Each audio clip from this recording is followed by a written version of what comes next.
böyle banera falan ya. Allah'ım anılar anılar. Demek yok istemedim lütfen.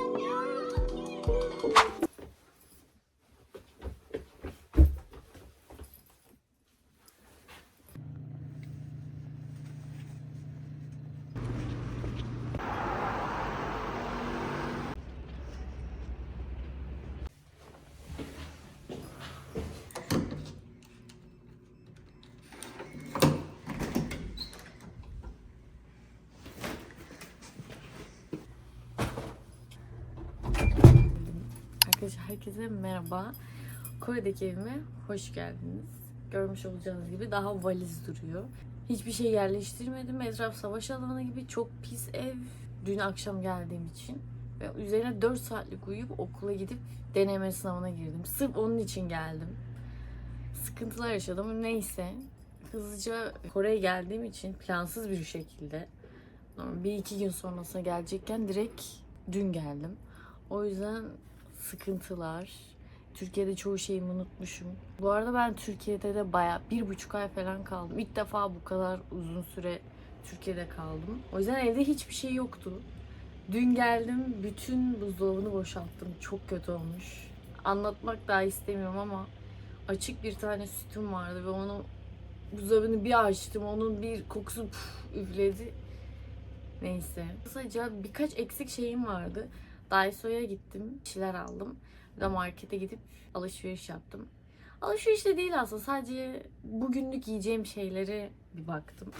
Bir şeyler aldım. Birlikte bakalım neler almışım.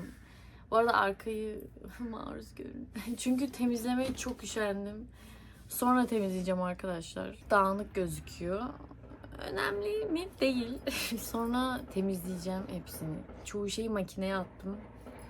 Onlar yıkandıktan sonra yenilerine koyacağım vesaire. Valizleri de daha açmadım. Yani küçüğü açtım ama büyüğü açmadım. Valizi boşaltacağım. Çok iş var. Ben kısaca şu an direkt aldıklarımı size göstereyim. Aldığım şeyler böyle. Çok bir şey değil aslında. Çünkü yiyecek şeyleri ben genelde internetten söylüyorum. Taşımak istemediğim için. Mesela yumurta almayı unuttum. Normalde alacaktım. Aciliyet olan şeyleri alacaktım ama gereksiz her şeyi alıp acil olan hiçbir şey almadığımı fark ettim. Zaten gösterdiğimde anlayacaksınız. Neyse hemen açıp bakalım. Kocaman bir salata. Kafam kadar. Ben salata çok seviyorum. Yemektense salata yemeyi tercih ettiğim için genelde böyle salata alıyorum. Önceden bunların hepsi ayrı alıyordum ama daha sonrasında bunu keşfettim ve bu daha bana mantıklı geldi. Bunu böyle 2-3 güne bölüştürüp yiyeceğim zaman sosunu döküyorum ayrı bir tabağa. O yüzden bu çok mantıklı bence. Pilav tabii ki de. Ama bu farklı bir pilav. Şöyle. Üçlü ve 2 tane pirinç türünün karışımı. Sarı pirinçle beyaz. Bilmiyorum arkadaşlar. Bu işte. Bir normalde bundan 10'lu 20'li alıyorum ama bu da internetten alacağım. Şu an aciliyet vardı. 3 tane aldım. Kimchi jjigae. Çok seviyorum. Kimchi jjigae benim en sevdiğim yemek zaten, Kore yemeği. Bayılıyorum. Kimchi jjigae ve pilav. Çok seviyorum. Buranın pilavının da bu arada tadı çok farklı. Geldiğinizde anlarsınız zaten. Bilmiyorum, çok seviyorum. Bu tubu kimchi jjigae, yani tofulu kimchi. Bunu şu an pilavla birlikte yiyeceğim. Yanına da salata. Çok iyi. Salata için balzamik sos aldım. Kivi sosu da var. Kivi sosunu da bayağı seviyorum. Sanırım marketten aldıklarım bu kadar. Çok da bir şey almadım. Şu an yiyeceğim öğünü aldım sadece. Geri kalan birkaç şey de Daiso'dan. 2 senedir Kore'de yaşıyorum ve bunu almamıştım. Ve şu an alma gereği duydum. Aldım bunu. Çünkü ben normalde mutfağın o şeyinde kesiyorum. Anladınız bence. Ama yapmayın öyle. Kese. Makyaj temizleme yağı. Sadece bunu kullanıyorum. Çünkü bu çok güzel çıkarıyor. Makyaj temizleme yağı olarak hep bunu kullanıyorum. Bu 4. olabilir. Bitmişti. Türkiye'de bilerek almadım. Burada tekrar gelince aldım. Bu arada bunların fiyatını söylemem gerek var mı? Bu 5000 won. Türk kuru ne kadar oldu bilmiyorum ama sanırım 30 30'la çarpsanız ortalama bir fiyat gelebilir. 5000 won. Yüz temizleme jeli aldım. Bu marka Japon markası, bayağı popüler. Bu yeni çıkmış galiba. Bu versiyonunu hiç görmemiştim. Bunu da aldım. Bu da 3000 won. Ve diş macunum yoktu. Diş macunu aldım. Organic baking soda diyor. Bu 1000 won. Yani şöyle düşünebilirsiniz. 1000 won dedikleri Kore'nin 1 lirası gibi düşünebilirsiniz. Türk parasına göre 30-35 civarı. Krem aldım. PDRM var ve kolajenli krem. Kremim bitmişti. Bu da 5000 olmuş bu arada. Sonrasında vitamin aldım. D vitamini. Ama bu sanırım jelibon gibi D vitamini. Türkiye'de D vitamini alıyordum ve D vitamini almayı unutmuşum. Günlük olarak böyle bir şey daha mantıklı gibi geldi. İçinde 30 tane var. Bu da 5000 won. Bunu şimdi denesek mi ki? Bir deneyelim. Böyle pembe. Güzel kokuyor. Bildiğin jelibon. Koreliler bu işi çözmüş. Bir de bunu aldım arkadaşlar. Glow Double Shot Mist diye. Benim yüzüm çok kuruyor makyaj yaptığımda, işte 2-3 saat sonra. Hafif böyle cakey görüntüsü oluyor. O yüzden ben bu yüz mistlerini çok kullanıyorum. Bunu da yeni gördüm.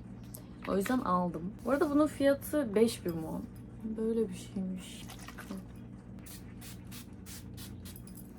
Yüze çok sıkıyor bence. Çok fazla. Bayağı ıslak yaptı da. Bilmiyorum, sonra memnun olursam söylerim. Bu kadardı. Bu arada bunları toplam ne kadar tuttuğunu söyleyeyim mi? Muhtemelen merak ediyorsunuzdur. Marketten aldıklarım, yani salata, pilav, kimchi jjigae ve işte bu salata sosu toplam 17.980 won tutmuş. Bu da Daiso'nun. Daiso'dan aldıklarım da toplam 26.000 won tutmuş. Bunları dediğim gibi ben ya ekrana yazarım ya da 30'la çarpıp fiyatını öğrenebilirsiniz. Şimdi gidelim kimchi jjigae ile pilavımızı yapıp yiyelim. Sonrasında bir temizleyebilirim, bilmiyorum. Düşünmem lazım. O zaman gidelim arkadaşlar. Burada toplam aldığım her şey şu an burada.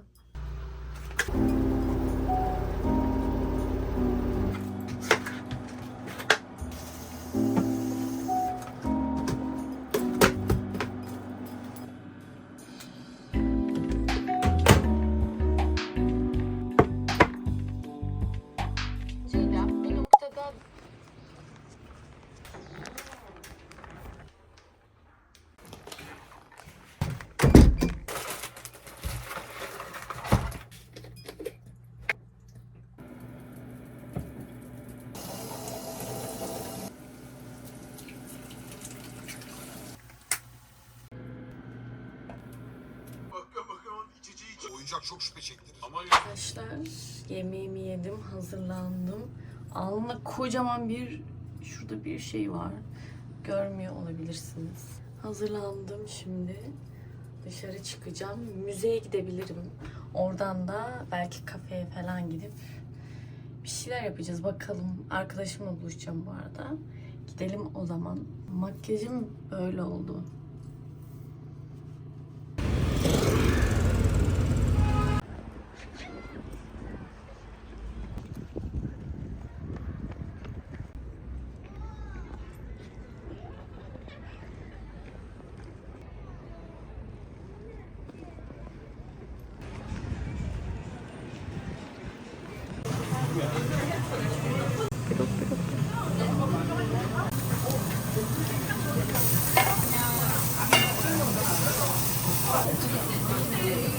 진짜 파란색인데 이거? 아니야. 이거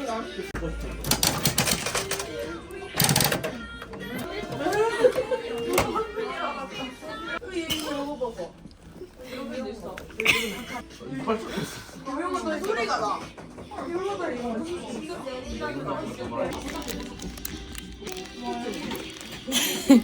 Ben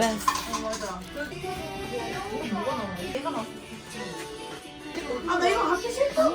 그래서 나는 이렇게 꾸미면 내가 제일 싫은. 맞아. çok tatlı. 시간 제한시기 바랍니다. Aradan kaç saat geçti? Eve geldim ben. Uyudum. Bayağı uyumuşum. Bir kestireceğim dedim. Yani bir 3-4 saattir uyuyorum. Uyandım, sonra canım çikolata çektiği için 7-Eleven'a gittim. Telefonumun şarj olmadığı için götüremedim. Bundan aldım. Şöyle. Bu arada tırnaklarımı bugün sabah yaptım. Konuyla alakası yok. Çokoci, çellokoci. Yani çikolata parçacıklı pirinç keki. Bu arada arkadaşım bana böyle bir şey verdi. Ben Lego'yu çok seviyorum. O yüzden böyle bir set almış bana. Şimdi göstereceğim. Arkadaşlar şöyle. O kadar güzel ki. Hello Kitty. Bu karakteri çok seviyorum. Bunu da çok seven var Kore'de. Bu arada bunlar bayağı küçük parçacıklı Legolar. Yani normalden daha zor. Bunu bu arada 3000 won'a aldım. Yani 90-100 lira arası bir şey düşünebilirsiniz. Oha, bayağı jelly. İçinde full çikolata var, dışı pirinç keki. Bayağı yumuşak bir şey. İçi böyle daha çok yoğun bir puding gibi. Dışı da sadece kakao kaplı. Çok benim tarzım değil gibi. Ben çok tatlı şeyleri sevemiyorum. Şimdi bu Legoların hangisini yapsam diye düşünmekteyim arkadaşlar. Şunun kabı yırtık. O yüzden bundan mı başlasam? Evet, bayağı küçük parçacıklar. Artı 14 yaş diyor. Bunu yapabileceğimi düşünüyorum. Arkadaşlar çok yoruldum ben. Yaklaşık buna 45 dakikamı verdim. Parça dediklerim bu arada şöyle parçalar. Yarın devam edeceğim. Şu an uyuyacağım. Yarın erken kalkmam lazım düğün için. Bir sonraki günden merhaba arkadaşlar. Dünü koydum mu bilmiyorum. Koymamış olabilirim ama dün Kore düğününe gittim. 3 saat yol vardı. 3 saat gittim ve 3 saat döndüm. Orada bir şeyler çekmek istedim ama birkaç videodan daha fazlasını çekemedim. Tek yabancı bendim ve kendimi bir tık böyle dışlanmış hissettim. Biraz kötüydü. Benim aslında kötü değildi. Sadece çok geç gittik ve kısa sürdüğü için hemen oldu bitti. Ve tek yabancı ben olduğum için de böyle şeydim. İnsanlar çok daha bakıyordu.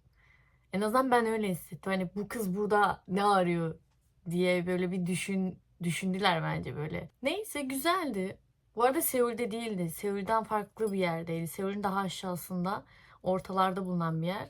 O yüzden daha böyle ne denir? Bir tık daha küçük bir şehir. Belki de o yüzden insanlar bir tık alışamadığı için bana dik dik baktılar. Özellikle yaşlılar. Bakıyorlar, şöyle bir beni süzdüler. Ben hiçbir şey de diyemiyorum. Bu arada düğünde benim arkadaşımla arkadaşımdı. Yani çok böyle tanıdığım biri değil. Sadece merhabalaştığımız biriydi ama arkadaşım dedi ki hani en azından bir gel bir gör nasıl oluyor Türk düğün diyorum, Kore düğünleri bir gör dedi. Ben de merak ediyordum, o yüzden gittim. Güzel bir deneyimdi. Düğün zaten yarım saatte bitti. 2 yürüdüler. Belki buraya koyarım. Hemen bitti.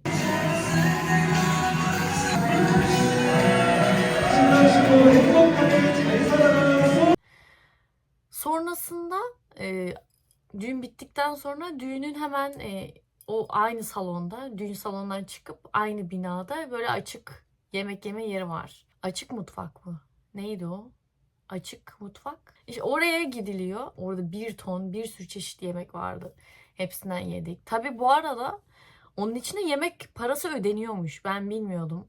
50.000 won ödeniyor. Yani yaklaşık 30'a çarptığımda 1500 civarına geliyor galiba. Güncel kuru bilmiyorum ama o parayı veriyorsunuz ve sınırsız yiyebiliyorsunuz. 1001 çeşit var. Bu arada onlarda altın takma yok. Direkt para veriliyor ve düğüne girişte böyle bir masa var. Erkek tarafı ve kadın tarafının zarfları var. Onun içine para koyup veriyorsunuz. Düğüne girmeden parayı verip ondan sonra düğüne giriyorsunuz. Bayağı güzeldi ama keyifliydi. Güzel bir deneyimim oldu. Sonra oradan döndüm ve ben çok yorgundum, uyudum. 3 saat gidip 3 saat gelmek, zaten 6 saatim yolda geçti.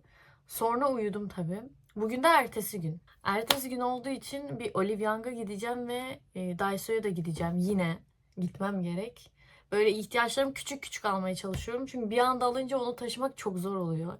Evim biraz yukarıda olduğu için böyle adım adım almaya gidiyorum. Bu arada önceden bunu yapıyordum. Hatırlıyorsunuzdur belki. Çok zordu ama bitirdim. 1 saat falan, belki de 1,5 saat sürmüş olabilir. Mükemmel kombinimi yaptım. Şimdi gidebiliriz.